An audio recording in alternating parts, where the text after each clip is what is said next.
आता बातमी पनवेलमधून आहे। नागरिकांना पाणी टंचाईचा सामना इकडे करावा लागतोय। खारघर शेजारच्या ओवे कॅम्प गावामध्ये रस्त्याच्या कडेला ड्रमच्या रांगा लागल्यात। गावामध्ये 3 ते 4 दिवसानंतर पाणी पुरवठा होतो, तो देखील फक्त अर्धा तास। त्यामुळे पाणी साठवून ठेवण्यासाठी या ड्रमचा वापर होतो। नळाला येणारं पाणी पुरेसं नाहीये, त्यामुळे नागरिकांना टँकरद्वारे पाणी विकत घ्यावं लागतं किंवा विहिरीवरून ते पाणी आणावं लागतं।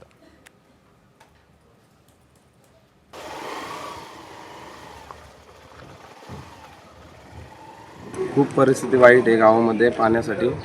आणि बघू शकता तुम्ही ड्रम वगैरे किती, सगळे लोकांच्या घराच्या बाहेर ड्रमच भरलेत। विकत पाणी घ्यायला लागतं आणि पाणी खूप दिवसातून येतं, कधी 2-2 दिवसातून येतं आणि आले तरी 1 तास अर्धा तास बस। आणि एका नळावरती जेमतेम 2-3 फॅमिली पाणी भरतात।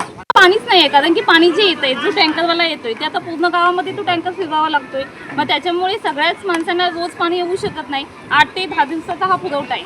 आणि म्हणजे घरात ज्या घरी पुढचे जे लोक आहेत, त्यांच्या पाठची घरची पण लोक आहेत, त्यांना पण हे पाणी दिलं जातं। मग प्रत्येकाला हे पाणी पुरवण्यासाठी 8 ते 10 दिवसाचा गॅप पडतो। मग त्यासाठी हे असे ड्रम लावावे लागतात। 4-4, 8-8 दिवस आलंच नाही म्हणजे कुठं जायचं, मग तेच आपलं घ्यायचं। खर्चाला बिरचाला पाणी आहे की नाही?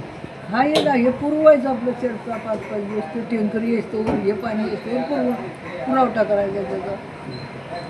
आपल्याला अडचणी येतात, थोड्या अडचणी येतात, पण आम्ही हेच आपलं वापरतो, ते दुसरं पाणी येतो।